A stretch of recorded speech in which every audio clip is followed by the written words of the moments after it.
এই শ্রমিকদের মধ্যে সবচেয়ে যারা অবহেলিত, ভাগ্যহত, অসহায়, বিভিন্ন অঞ্চলে যারা ছিন্নমূল থেকে শোষণে, বঞ্চনায়, সাম্রাজ্যবাদ, পুঁজিবাদ আর লুটপাটের আর আগ্রাসী ব্যবস্থায় উচ্ছেদ হয়ে গ্রাম থেকে শহরে ঢোকে, তাদের এক অংশ রিক্সা চলায়, ভ্যান চলায়, প্রান্তিক শ্রমিক, সবচেয়ে অবহেলিত এই মজদুর, এই শ্রমিকদের এই সমাজ।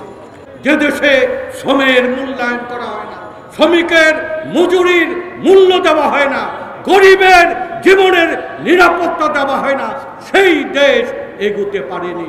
বাংলাদেশের প্রতিটি লড়াইয়ে ছাত্র, শ্রমিক, জনতার জীবন দেওয়ার পর এখানে সেই কল্যাণময় বাংলাদেশ আমরা গড়ে তুলতে পারিনি।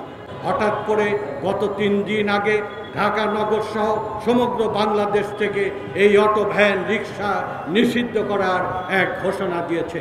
এই গরিব মানুষকে ঢাকা নগর থেকে উচ্ছেদ করে গ্রামে পাঠিয়ে দেওয়া সম্ভব নয়। আমরাও আইন মেনে এই গরিবের পেটে যেন লাথি না পড়ে, গরিব যেন বাঁচার মতো বাঁচতে পারে, এই ব্যবস্থা করার দাবি করে আমরা বাংলাদেশের শ্রমিক শ্রেণীকে ঐক্যবদ্ধ করছি। সত্যিকার অর্থেই একটি কল্যাণময় বাংলাদেশ গঠন না হওয়া পর্যন্ত শ্রমিক শ্রেণীর লড়াই চলবে।